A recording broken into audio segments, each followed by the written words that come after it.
Barack Obama's rise to political stardom is the kind of journey politicians can only dream of.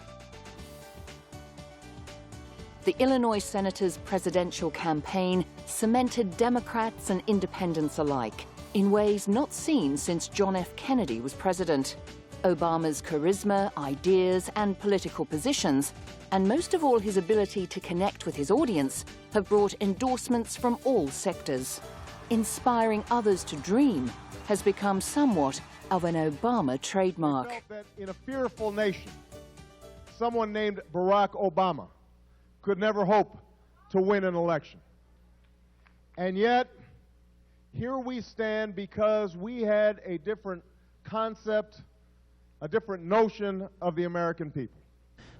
In some ways, it's a story similar to Bill Clinton's. He's raised by a single mother and has a broken family, and yet finds himself rising to these positions all on his own.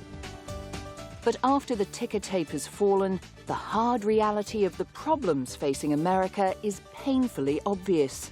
A terminally ill health system has left uninsured Americans living one accident or illness away from bankruptcy. Obama's healthcare reforms come after decades of others failing to get it right. Nearly every president and Congress, whether Democrat or Republican, has attempted to meet this challenge in some way. Under Obama's plan, it will be against the law for insurance companies to deny coverage because of a pre-existing condition. Individuals will be required to carry basic health insurance, and businesses will be required to either offer their workers health care or chip in to help cover the cost. In October 2009, Barack Obama's efforts to strengthen international diplomacy and cooperation between people of all nations was acknowledged when he was awarded the Nobel Peace Prize. The committee attached special importance to Obama's work for a world without nuclear weapons. Appearing unpretentious, Obama said he felt unworthy of being in the company of so many transformative figures who have been honored with the prize. Both surprised and deeply humbled by the decision of the Nobel Committee. Let me be clear, I do not view it as a recognition of my own accomplishments, but rather as an affirmation of American leadership on behalf of aspirations held by people in all nations. Promoting democracy and human rights in Cuba is also on Obama's hit list. Obama sees this in the national interest and a key component of foreign policy in the Americas.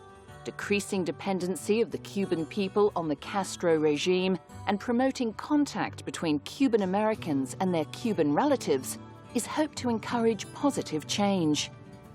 The Obama administration has announced a series of changes in U.S. policy to assist Cuban people by promoting the flow of information and humanitarian items, including lifting all restrictions on transactions related to the travel of family members to Cuba. The lives of 2 generations of Cubans as the people of Cuba known democracy.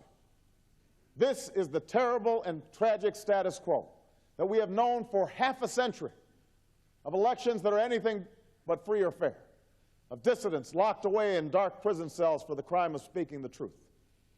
I won't stand for this injustice.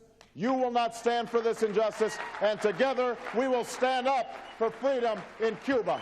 That will be my commitment as President of the United States of America.